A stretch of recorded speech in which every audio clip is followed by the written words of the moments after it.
হ্যাঁ আসতেছে। প্রেস রিলিজের তাহলে কপি আসুন পেয়ে নাকি? যাবেন, কথা বলতে থাকুক স্যার, তারপরে প্রেস রিলিজের কপি চলে আসতেছে ভিতরে। হ্যাঁ, খুলনা শহরকে অপরাধ এবং সন্ত্রাসমুক্ত গড়ার লক্ষ্য এবং প্রত্যয় নিয়ে কাজ করে যাচ্ছে খুলনা মেট্রোপলিটন পুলিশ এবং অপরাধ প্রতিরোধে আমাদের নিয়মিত অভিযান পরিচালিত হচ্ছে এবং অপরাধ করে কেউ ছাড় পাবে না এবং আইনের আওতায় আসতেই হবে। এই লক্ষ্য নিয়ে আমরা কাজ করে যাচ্ছি, এই লক্ষ্য নিয়ে আমরা তদন্ত করে যাচ্ছি। প্রযুক্তিগত তদন্ত, প্রথাগত আধুনিক তদন্তের মাধ্যমে আমরা ঘটে যাওয়া, সংগঠিত হয়ে যাওয়া অপরাধ শনাক্ত করতে সক্ষম হচ্ছি। আমরা কিছুদিন আগে ঘটে যাওয়া একটি হত্যা মামলার রহস্য উদ্ঘাটন করেছি। গত 20 ফেব্রুয়ারি 2025 আলামিন শেখ ইমন নামে একজন ব্যক্তি মোটরসাইকেল চালানো অবস্থায় অজ্ঞাতনামা আসামিরা ছুরিকাঘাত করে পালিয়ে যায়। এই ঘটনায় ভিকটিমের ভাই রাজিবুল ইসলাম বাদী হয়ে সোনাডাঙ্গা থানায় এজাহার দায়ের করে, যার মামলা নম্বর 24, তারিখ 21/2/2025, ধারা 302-34। এই ঘটনায় পুলিশ সিসিটিভি ফুটেজ বিশ্লেষণ এবং প্রযুক্তির সহায়তায় এবং প্রথাগত তদন্ত করে মামলার রহস্য উদ্ঘাটন করতে সমর্থ হয়েছে। ইতোমধ্যে আসামি বিশ্বজিৎ সাহা, পিতা মতিলাল সাহা, তাকে গ্রেপ্তার করা হয়েছে এবং তিনি পুলিশের নিকট কিভাবে হত্যাকাণ্ড সংঘটিত হয়েছে, তিনি কিভাবে হত্যাকাণ্ডে জড়িত ছিলেন, কারা কারা হত্যাকাণ্ডে সংশ্লিষ্ট ছিলেন এবং কেন হত্যাকাণ্ড ঘটেছে, সমস্ত কিছু পুলিশের কাছে এবং বিজ্ঞ আদালতে ফৌজদারি কার্যবিধি 164 ধারায় তিনি স্বীকারোক্তিমূলক জবানবন্দি দিয়েছেন এবং সেখানে কারা কিভাবে কেন হত্যাকাণ্ড সংঘটিত হয়েছে সম্পূর্ণ বিস্তারিতভাবে তিনি বর্ণনা করেছেন। খুলনা বড় বাজারের ব্যবসায়ী বিশ্বজিৎ সাহা সাথে ভিকটিমের স্ত্রী লামিয়ার প্রেমের সম্পর্ক গড়ে ওঠে এবং এক পর্যায়ে অনৈতিক সম্পর্ক গড়ে ওঠে। ইমন ঘটনাটি জেনে ফেলে এবং বিশ্বজিৎ সাহাকে ফোন করে কড়া ভাষায় গালিগালাজ করে। এর ফলে ইমন শায়েস্তা করার জন্য ইমনকে শায়েস্তা করার জন্য বিশ্বজিৎ সাহা তাকে হত্যার পরিকল্পনা করে। পরিকল্পনা বাস্তবায়নের জন্য তার ব্যবসা প্রতিষ্ঠানের পূর্বের কর্মচারী নাইম এবং আরেক ব্যক্তি মুন্সিকে নিয়ে মুন্সিকে 60,000 টাকায় ভাড়া করে। ঘটনার দিন সকাল 8:30 ঘটিকার সময় তিনি, নাইম এবং মুন্সি ট্রাক স্ট্যান্ড কাঁচা বাজারের সামনে উপস্থিত হন। এই সময় আলামিন ওরফে ইমন মোটরসাইকেল সোনাডাঙ্গা থানাধীন 22 তলার সামনে এসে পৌঁছালে বিশ্বজিৎ সাহা ইমনকে চিনিয়ে দেয় এবং মোটরসাইকেল চালানো অবস্থায় নাইম এবং মুন্সি আলামিনের পেটে ছুরিকাঘাত করে পালিয়ে যায়। পরবর্তীতে আলামিন ওরফে ইমনকে হাসপাতালে নেওয়া হলে কর্তব্যরত চিকিৎসক তাকে মৃত বলে ঘোষণা করেন। ঘটনার জড়িত আসামি, অন্যান্য যারা আসামি আছেন তাদেরকে গ্রেপ্তারের জন্য অভিযান অব্যাহত আছে। এটি আমাদের একটি মামলার তদন্তে রহস্য উদ্ঘাটন, এই মামলার পুরোপুরি রহস্য উদ্ঘাটন হয়েছে। এই প্রসঙ্গে তদন্তে আরেকটি মামলা, গুরুত্বপূর্ণ মামলার রহস্য উদ্ঘাটন হয়েছে। আপনারা জানেন যে বেশ কিছুদিন আগে অর্ণব হত্যা কাণ্ড সংঘটিত হয়েছিল। আমরা এই হত্যাকাণ্ডের পর থেকেই আমরা সিসিটিভি ফুটেজ এবং প্রযুক্তিগত যে তদন্ত এবং অন্যান্য যে আলামত এবং তথ্য এবং আসামি গ্রেপ্তারের মাধ্যমে যে তথ্যগুলো পেয়েছি, যে সাক্ষ্য প্রমাণ পেয়েছি, তার ভিত্তিতে আমরা তদন্ত এগিয়ে নিয়ে যাচ্ছিলাম এবং আমরা 9 জন আসামিকে গ্রেপ্তার করতে সক্ষম হয়েছি। এই ঘটনায়, অর্ণব হত্যাকাণ্ডের ঘটনায় গত 24 জানুয়ারি 2025 তারিখে নগরীর সোনাডাঙ্গা মডেল থানার তেঁতুলতলা মোড় এলাকায় খুলনা বিশ্ববিদ্যালয়ের ছাত্র অর্ণব সরকারকে অজ্ঞাতনামা সন্ত্রাসীরা গুলি করে এবং কুপিয়ে হত্যা করে। এই ঘটনায় অর্ণবের পিতা নীতিশীল বাদী হয়ে সোনাডাঙ্গা থানায় একটি মামলা দায়ের করেন। নগরীর এই আলোচিত হত্যা মামলার রহস্য উদ্ঘাটনের জন্য আমরা বিভিন্ন সময়ে ঊর্ধ্বতন কর্তৃপক্ষ বিভিন্ন সময়ে নির্দেশনা প্রদান করি তদন্তকারী কর্মকর্তাকে, এবং আমরা একটি টিমওয়ার্ক অনুযায়ী এই কাজগুলো করে থাকি। এই সম্মিলিত প্রচেষ্টায় গত 1 মাস যাবৎ পুলিশ ঘটনাস্থল, আশেপাশের সিসিটিভি ফুটেজ এবং প্রযুক্তির সহায়তায় নিবিড় তদন্ত কার্যক্রম পরিচালনা করে এবং এই অন্নহত্যা মামলার রহস্য উদ্ঘাটন করতে সক্ষম হয়েছে। ইতিমধ্যে সোনাডাঙ্গা থানা পুলিশ এই মামলায় 9 জন আসামিকে গ্রেপ্তার করতে সক্ষম হয়েছে। গ্রেপ্তারকৃত আসামিদের মধ্যে সন্ত্রাসী ইনসান শরীফকে একটি 1 শুটার গান, 2 রাউন্ড গুলিসহ তাকে গ্রেপ্তার করা হয় এবং হত্যাকাণ্ডে ব্যবহৃত একটি মোটরসাইকেলও আটক করা হয়েছে। অন্যান্য আসামিদের মধ্যে শাহরিয়ার সজল ও মাহিন হোসেন শুভ অর্ণব সরকার হত্যাকাণ্ডে জড়িত থাকার কথা স্বীকার করে বিজ্ঞ আদালতে ফৌজদারি কার্যবিধি 164 ধারায় স্বীকারোক্তিমূলক জবানবন্দি প্রদান করেছে। বাকি আসামিরা বিজ্ঞ আদালতে তাদেরকে সোপর্দ করা হয়েছে। আলোচিত অর্ণব সরকার হত্যা মামলার গ্রেপ্তারকৃত আসামিরা হলো গোলাম রব্বানী, 2 রমজান, 3 জাহিদুল হোসেন তুরান, 4 নম্বর সাইফুল গাজী, 5 নম্বর জাহিদুল ইসলাম রাজ, 6 নম্বর ইনসান শরীফ, 7 আতিক হাসান, 8 নম্বর শাহরিয়ার সজল এবং 9 নম্বর মাহিন হোসেন শুভ। থানার রেকর্ডপত্র এবং সিডিএমএস পর্যালোচনা করে তাদের বিরুদ্ধে কি মামলা আছে এগুলো আমরা পর্যালোচনা করি। এখানে দেখা যায় যে গোলাম রব্বানী এবং আতিক হাসান বান্না ব্যতীত অন্যান্য সকল আসামিদের বিরুদ্ধে হত্যা, ডাকাতি এবং মাদকের একাধিক মামলা তাদের বিরুদ্ধে চলমান আছে এবং তাদের বিরুদ্ধে আরও মামলা আছে কিনা এগুলো যাচাই বাছাই করা হচ্ছে।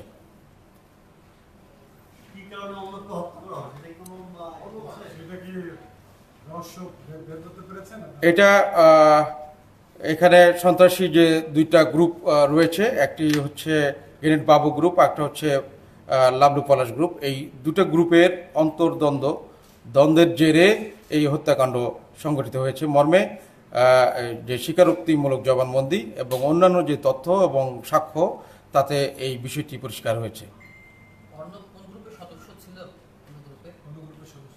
সে যেগুলো এভিডেন্স আমরা পেয়েছি, স্বীকারোক্তিমূলক জবানবন্দি বা অন্যান্য যে সাক্ষ্য, সেখানে লাবলু গ্রুপ, যেটা পলাশ লাবলু গ্রুপ, সেই গ্রুপের লাবলু, রাইট, কালা লাবলু।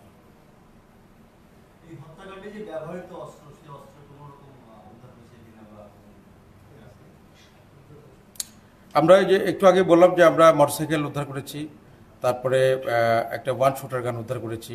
আচ্ছা, ওটা কি 1 শুটারের গুলি ছিল যে আপনার যে গুলিটা তার গায়ে লেগেছিল? এটা একটা হচ্ছে ওয়ান শুটার গান ছিল, সেটা 1 শুটার গান ছিল এবং ওই যে চাপাতি দিয়ে তাকে কুপিয়েছিল। ইনসানের কাছ থেকে যে অস্ত্রটা আপনারা উদ্ধার করেছেন ওইটা কি ওই হত্যাকাণ্ডে ব্যবহৃত হয়েছে কিনা সেটা জানতে এটা আমরা পরীক্ষার মাধ্যমে এটা পরবর্তী কার্যক্রম গ্রহণ করব পরীক্ষার জন্য। আমরা কি ঘটনা কিছু বলতে পারবো যে কি কারণে 2 গ্রুপের মধ্যে দ্বন্দ্বের জেরে, মানে কি দ্বন্দ্ব? এটা তো আসলে তাদের আধিপত্যর যে দ্বন্দ্ব, তাদের যে এই শহরে যে আধিপত্য, তাদের সন্ত্রাসী কার্যক্রমের যে আধিপত্য, সেই আধিপত্যের তাদের ভেতরে দ্বন্দ্ব বিরাজমান ছিল।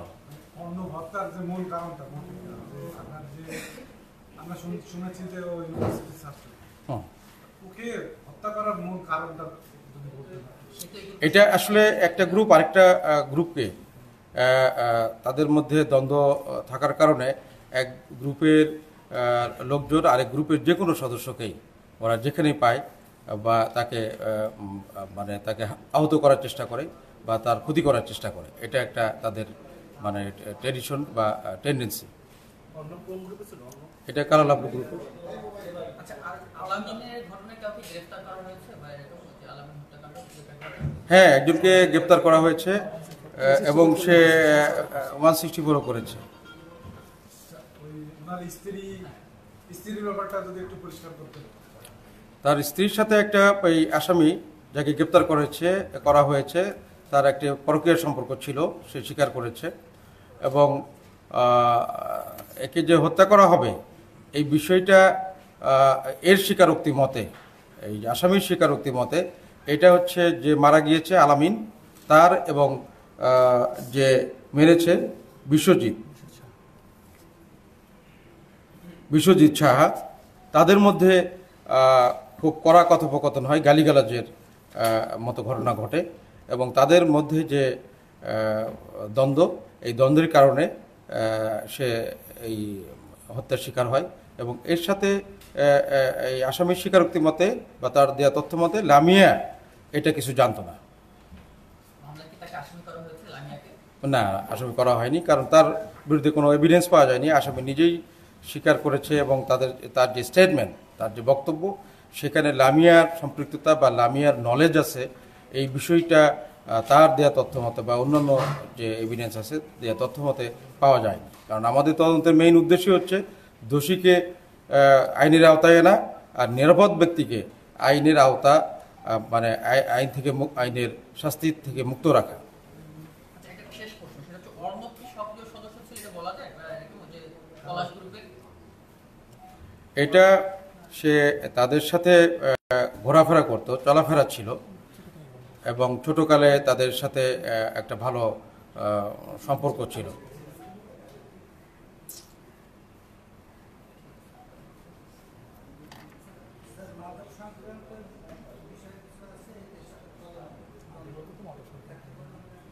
এই হত্যাকাণ্ডের সাথে এটা আধিপত্য তো তারা বিভিন্ন কারণেই আধিপত্য বিস্তারের চেষ্টা করে, এটা তো জানেনি। তো সেই বিষয়গুলো এর মধ্যে ইনক্লুড হবে এবং এইসব বিষয় থাকতেও পারে। গোলাম রব্বানী কি আপনার অন্য হত্যাকাণ্ডে সরাসরি জড়িত?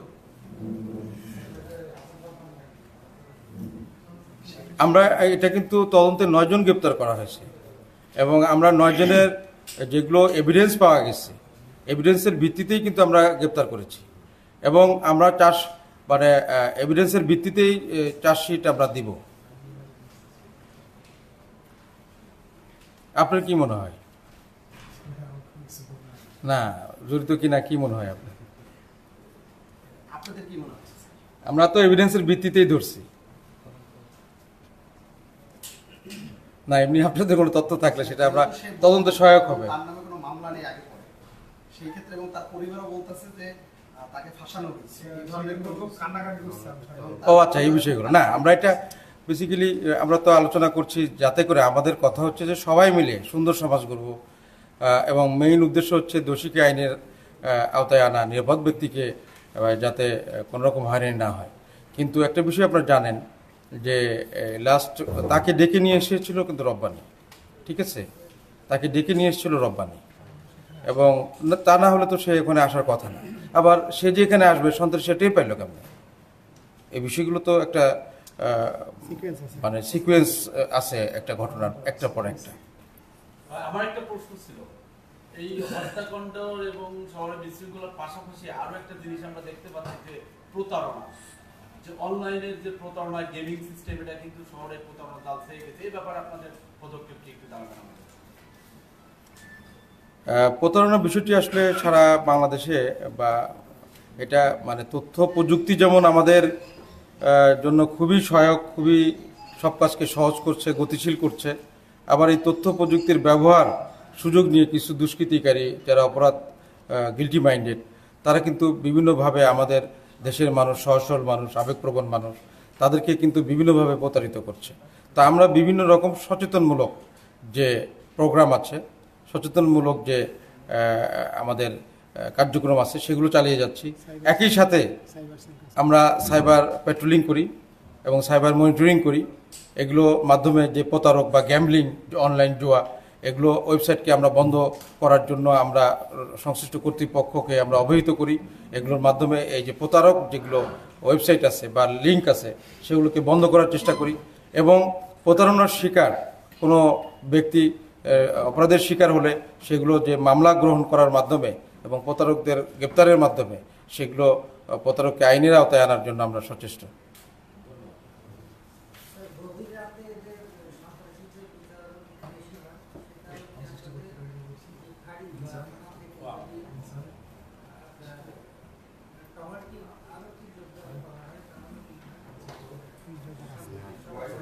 জোরদার আছে, প্রচুর জোরদার আছে। আমাদের টহল টিম বিভিন্ন জায়গায় বিভিন্ন কৌশলগত অবস্থানে স্ট্যাটিক ডিউটি আছে, টহল টিম আছে এবং আরও বাড়াবো আমরা।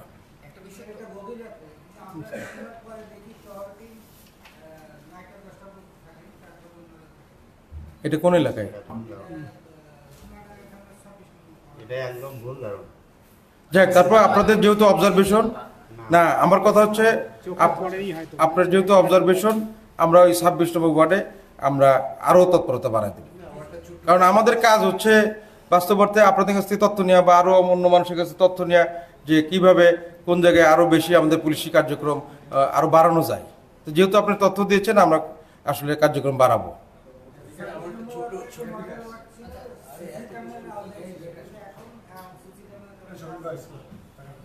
হ্যাঁ, এগুলো আসলে পর্যায়ক্রমিক স্থাপন করতে হবে। এগুলো পর্যায়ক্রমিক, যদি যারা স্থানীয়ভাবে যারা আছেন তারা উদ্যোগী হবেন, আমরা সহযোগিতা করব, অনুপ্রাণিত করব।